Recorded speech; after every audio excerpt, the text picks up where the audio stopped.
అండి 1 week back మా అక్కో సిస్టర్ అయితే నాకు 2 కేజెస్ మినువులు అయితే తీసుకొచ్చి ఇచ్చిందండి. అవి ఏం చేయాలని ఆలోచిస్తూ ఉండగా మా పిల్లలకైతే సున్నుండలు అంటే చాలా ఇష్టం అని గుర్తొచ్చిందండి. సున్నుండలు చేయాలంటే నెయ్యి ఉండాలి, బెల్లం ఉండాలి కదండి. లాస్ట్ టైం నేను విజయవాడ నుంచి వచ్చేటప్పుడు నెయ్యి అయితే మా అక్క కాసి ఇచ్చిందండి.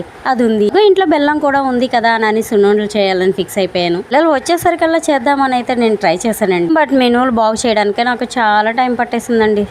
ఆ మినువులు బాగు చేయడానికి నేనైతే చాలా సేపు కష్టపడ్డానండి. నాకేమో చేట్ల వేసి సెరగడం కూడా రాదు. మా అమ్మ ఉంటే చాలా ఈజీగా చేసేసేది. ఎట్టకేళ్ళకి 3 అవర్స్ అయితే కష్టపడి నేను మినువులను అయితే బాగు చేసేసాను. ఆ తర్వాత అవి వేపేసి మిక్సీ పట్టేసానండి బెల్లం వేసి. ఆ తర్వాత నెయ్యి వేసి ఉండలు చుట్టేటప్పుడు ఉందండి, చెయ్యేమో చిన్నది, తీసేటప్పుడు పెద్దగానే వస్తుంది, కానీ ఉండ చుట్టేసరికి అది చిన్న సైజ్ అయిపోతుంది. లాస్ట్ కి ఒక్కొక్కటి ఒక్కొక్క షేప్ లో అయితే వచ్చేసిందండి. ఆకారం లేని అమీబాల్లాగా.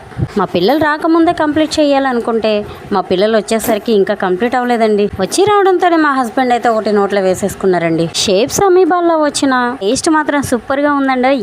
మీరు కూడా ట్రై చేసి ఉంటే మీకు ఎలా వచ్చిందో కామెంట్ చేయండి. వీడియో నచ్చితే లైక్ చేయండి, షేర్ చేయండి, సబ్స్క్రైబ్ చేయడం మర్చిపోకండి. Thank you.